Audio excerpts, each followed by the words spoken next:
कहानी बेकार करेगा। उधर देव सिंह बॉर्डर पे पहुंचता है, अपने सेना नायकों को तैनात देकर वापस राजमहल की तरफ चल देता है। इधर महारानी प्रभावती देखिए उदास खरवे में अपने दरबार में बैठी रहती है। तभी महाराज का आगमन होता है और देखिए क्या बातें होती है, आगे सीन पर देखिएगा।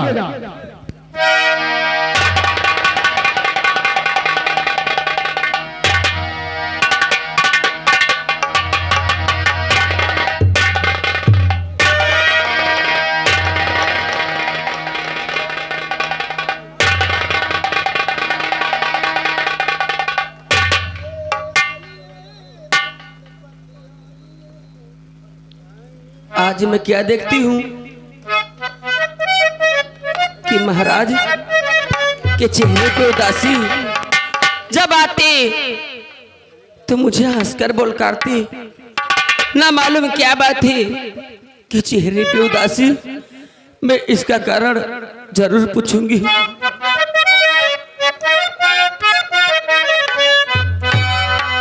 आपको क्या हुआ स्वामी मेरे, आपको क्या हुआ है स्वामी मेरे।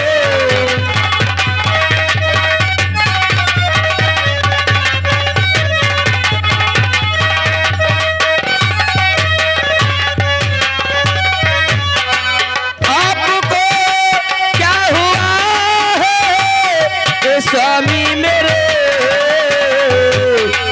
साफ बतलाइए, साफ बतलाइए।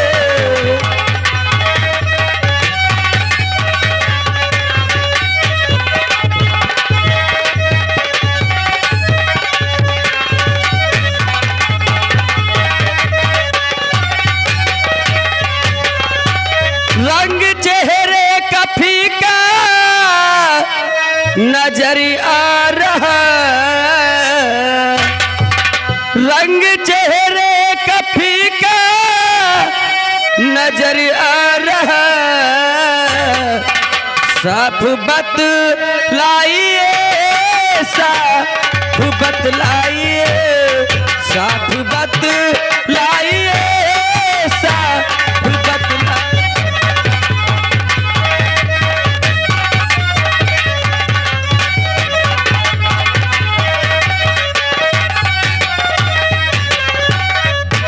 महारानी जी, तुम जो पूछ रही हो मैं बता रहा हूं। बिना औलाद के सोना लगता पवन, मुझ पे भगवान ने ढाया ऐसा सितम। मेरी कश्ती मझधार में फंस गई, ऐसा ढाया सितम, ऐसा ढाया सितम।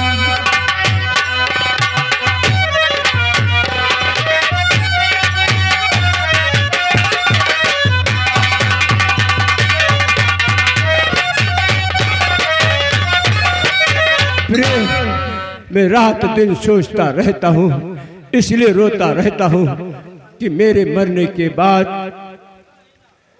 इस कंचनपुर रियासत का कौन उत्तराधिकारी होगा और कौन वारिस होगा। भगवान ने मुझे तो सब कुछ दिया है, लेकिन अफसोस है कि एक औलाद नहीं दिया। बस इसी से मेरे आंखों में आंसू आ जाते हैं। स्वामी आप धीरे धरिए, ये तो ईश्वर की देन है। जब ईश्वर ने ख्याल करेंगे तभी पुत्र मिलेगा। हाँ स्वामी। हाँ प्रिय, तुम सच कह रही हो।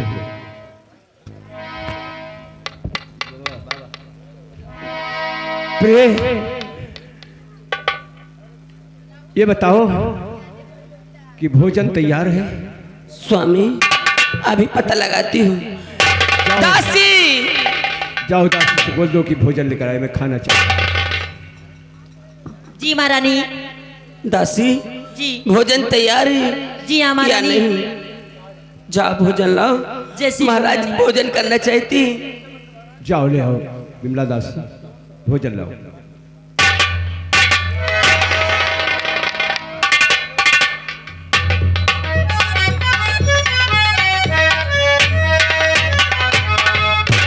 लीजिए महाराज जी, भोजन तैयार है।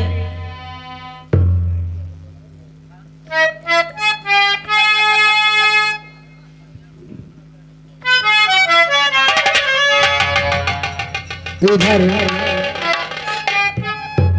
महारानी और महाराज में बातें होती रहती है। महाराज सोचते हैं काफी टाइम हो गया अभी भोजन नहीं किया। जिस वक्त भोजन करना चाहते हैं उसी वक्त उसी रात दरबार के पास से एक कैथी बाबा गुजरते हैं और वो अपने दुख की पीड़ा गाते हुए जाते हैं। देखिए उनकी आवाज महारानी और महाराज के कानों तक पहुंचती है। देखिए महारानी और बाबा में क्या बातें होती है कि सीन पर देखिएगा। सामने लगता है ये कोई हवेली है। यहाँ राजमहल में लगता है हमारा यहाँ भला हो जाएगा।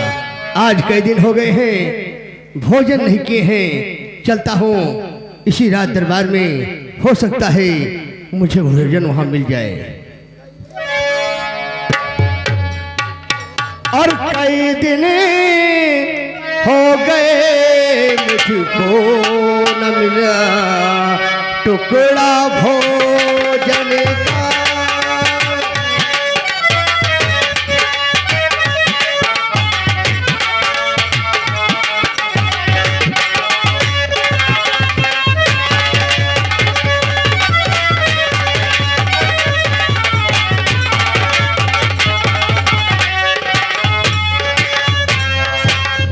कई दिन हो गए मुझको न मिला टुकड़ा भोजन का। और भरे जो आत्मा भूखी वही है दास भगवान का। भरे जो आत्मा भूखी वही है दास भगवान का।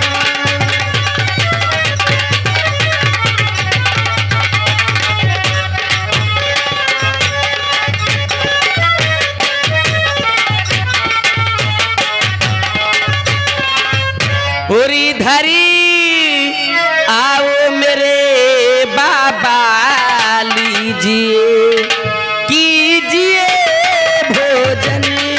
इधर आओ मेरे बाबा लीजिए कीजिए भोजन।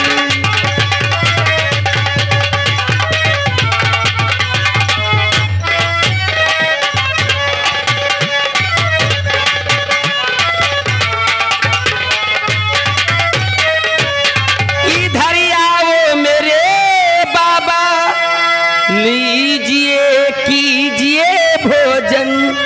और बहुत खुश हो गई बाबा मिले जो आपके दर्शन। बहुत खुश हो गई बाबा मिले जो आपके दर्शन।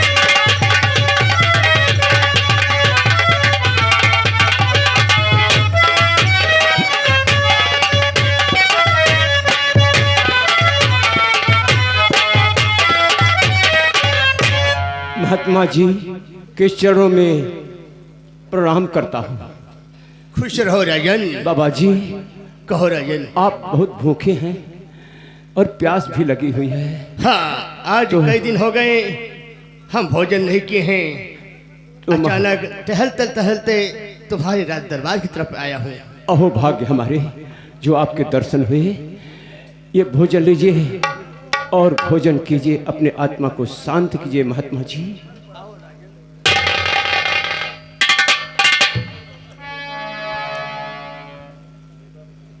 और ये दोस्तों कहानी पे गौर करिएगा।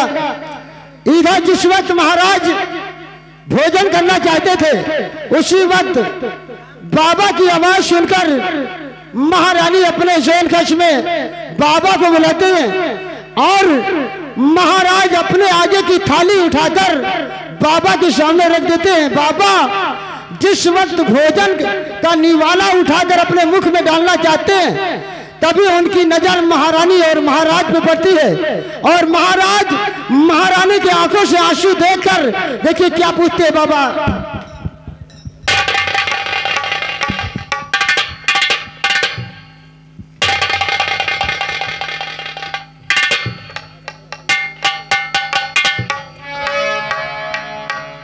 राजन, हम तुमसे कुछ पूछना चाहते हैं। तुमने अपने हाथों से अपने आगे की थाली लाकर हमें दे दी। हम तुम्हारे ऊपर बहुत प्रसन्न हैं। वैसे तुम्हारी उदासी का कारण ये आंसू जो बह रहे हैं, ये हमें बताओ आखिर बात क्या है। राजन, जो पूछूं उसे साफ साफ बताना।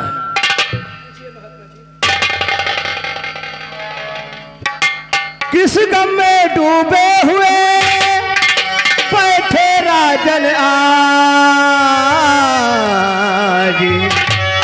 और लगते बड़े उदास हो और साफ करो इतिहास।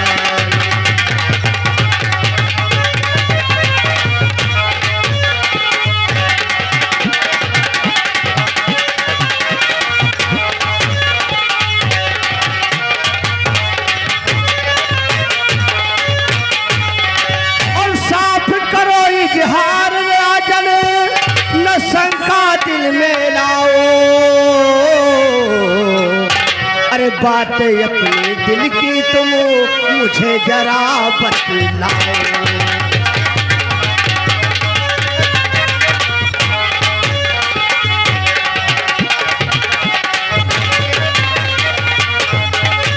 महात्मा जी, हमारे दिल की बात जानना चाहते हैं तो सुनो।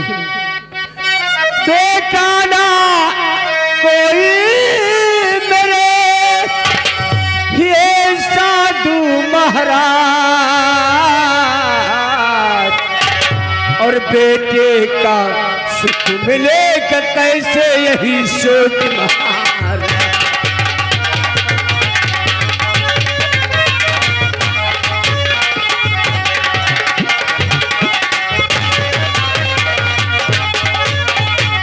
बेटे का सुख मिलेगा कैसे यही सोच महाराज।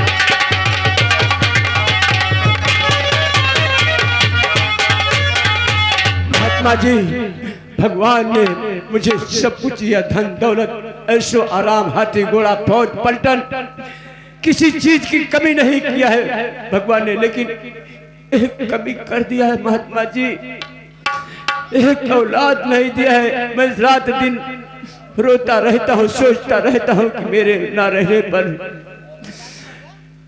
कौन वारिस होगा इस हवेली का, भगवान कैसे। राजन, फिक्र मत करो, भगवान के यहाँ देर है अंधेर नहीं है। वैसे तुमने एक महात्मा को अपना भोजन दिया है, अपने आगों के हाथों से लाकर हमें भोजन कराने की कष्ट की है। नहीं, भोजन हम तब करेंगे जब तुम्हारे कोई संतान हो जाएगी तब। और हाँ, मैं एक महात्मा हूँ, आज तुम्हारे द्वार पर आया हूँ। तुमने हमारी इच्छा पूरी कर दी। आज अगर ये भोजन हमें ना मिला होता तो हमारी आत्मा को शांति नहीं मिलती, लेकिन भोजन मिल गया है, खाऊं या ना खाऊं, लेकिन मैं तुम्हारे ऊपर बहुत प्रसन्न हूं बेटा। और मैं एक महात्मा होने के कारण मैं आशीर्वाद देता हूं। लो, मैं तुम्हें एक फल देता हूं, इस फल को अपनी महारानी को खिला दो। ये फल खाते ही इनके पेट में गर्भ आ जाएगा, ये गर्भवती हो जाएंगी। उसके बाद तुम्हारी चिंता सारी खत्म हो जाएगी। हाँ, मैं आज जा रहा हूँ इतनी बात कहकर, और दोबारा जब आऊंगा तब मैं भोजन करूंगा। वैसे बेटा ये बताओ, कभी तुमने सोने की चिड़िया देखी है? आओ हम तुम्हें दिखाते हैं।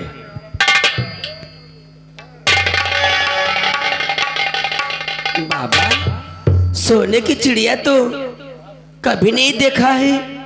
महारानी जी, आप देखो चिड़िया, और चिड़िया देखने के बाद आप हमें याद करेंगी। वो देखो सामने, राजन सामने आओ। नहीं, चिड़िया को देख नहीं पाओगे, एक ही पल में ये चली जाती है। वो सामने देखो गौर से, चिड़िया सोने की उड़ते हुए आ रही है। कहाँ? अरे तारा,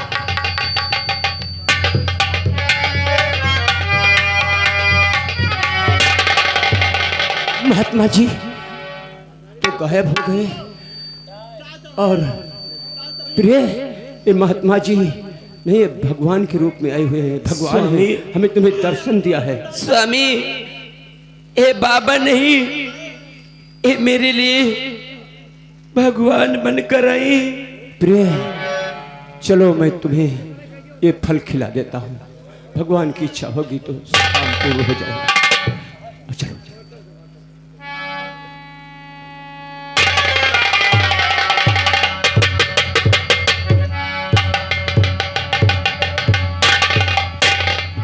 हाँ दोस्तों, कहानी पे गौर करिएगा। इधर वही निरंकारी बाबा कहती, देखिए एक फल देते हैं और महाराज से कहते हैं जाकर महारानी को उनके शयनकक्ष में खिला देना, और ईश्वर ने चाहा तो उनकी ख्वाहिश जरूर पूरी होगी। इधर जो है